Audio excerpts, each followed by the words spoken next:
Neitharikira riria ritabanirio ni itoi cia Al-Shabab ceceni-ini ya borithi ya Pandaguo kaunti-ini ya Lamu na riria rikurongoreirie gucinwo gwa ceceni ino iria yuma na maabitha borithi 19. Kuringana na ruhonge rwa borithi, itharikira riri ritabanirio kiroko kio muthi mathaa-ini ma thaa 11:30 cia rucini. Ruhonge rwa borithi ni rugite kuma na itharikira riri maabitha 3 ni makuire, umwe ndaramenyeka kuria ari, umwe atigitwo na nguraro njoru cia rithathi na angĩ 14 mahonoka ciarera. Ruhonge ruru no ruongereire kuga atĩ itoi icio nĩ cigwĩthaĩte na matharaita ma RPG na mĩcinga.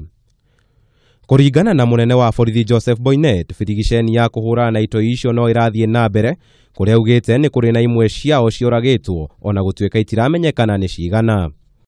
There's engagement as we speak right now.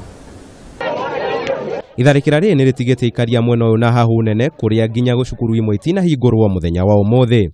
Sasa mwendo wa saa 10:30 mwadhini wa kwanza tulisikia hapo ndio kilasi kwa karibu na Munara, tulisikia papa. Sasa mimi ndugu wangu alikuwa analala nikamusha kidogo kuangalia tena, naona Munara wote unatoka moto juu.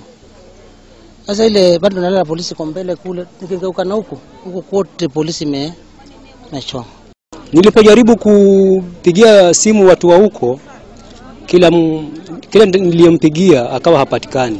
Karibu watu kama 10 hivi ambao niko na contact nao, lakini sikuwapata. Kiumia kihituku murugamiriri wa gicigo kia Gicũa-inĩ Nelson Marwa ni arumite keni na akiugania gutabania tharikira mutito-ini wa Boni kuhurana na itoi cia Al-Shabab. The government is going to deal with these individuals head on. Mutasikia yale maneno hamujawahi sikia katika huo msitu wa Boni, and I'm telling you this for a fact. Kama wako huko wanasikia, waambiwe. You will see some fireworks in that forest you have never seen in your life. And that one I can tell you for a fact.